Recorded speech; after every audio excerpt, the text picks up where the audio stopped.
Have you ever looked at a competitor's content and thought, wait, why aren't we talking about this?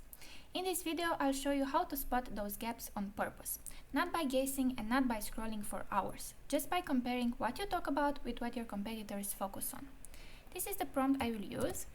What I need is an AI agent that compares my brand content focus with my competitors and identifies clear content gaps. The agent should use the way I describe my content, audience, and goals. Then it should highlight why competitors talk about that I do not, and turn it into practical content opportunities, explain why they matter. Let's try it. So now our AI competitor content gap finder is ready. Let's try it. First of all, let's take a look at the tools that are integrated. So we have 4 data for SEO tools. Then we have one Reddit tool that you should configure if you also want the research to be done on Reddit. You just have to log in your account. Then 2 LinkedIn tools, and of course the web scraper that will extract and analyze the main content themes. Also, let's take a look at the settings. We have the name of the AI agent, the description, which you can change, the AI model. You can select another one from the ones available on the platform if you want. This one was automatically selected based on the request. And the AI agent instructions, which are more complex than the prompt that I have used. You can also change this one if you want. The visibility, private or public. And also, let's take a look at advanced settings. We have already enabled the deep agent mode. Now let's go back to the chat section. Let's take a real example. Let's say that I'm working on content for Canva. So our main audience is non-designers and small teams who need to create marketing visuals.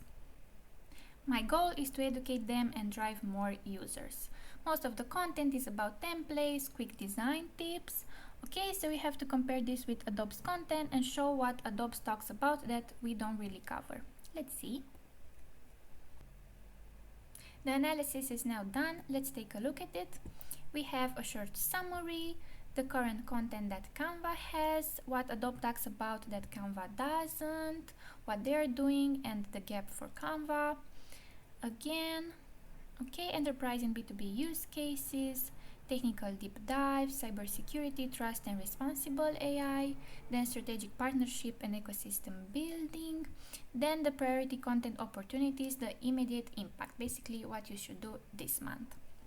Then we have for the next 2 to 3 months, okay, action items, strategic value, we have long-term strategic plays, then trending topic dashboards, of course, agentic AI systems and geo, the plan for the next 3 months, and the top 3 game-changing opportunities.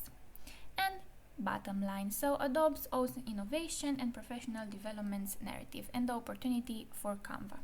So that is all. And what I like about this approach is that it changes how you plan content. You stop asking what should I post next and start asking what are we missing that people already care about. Thank you for watching and stay tuned for more tutorials on different marketing use cases.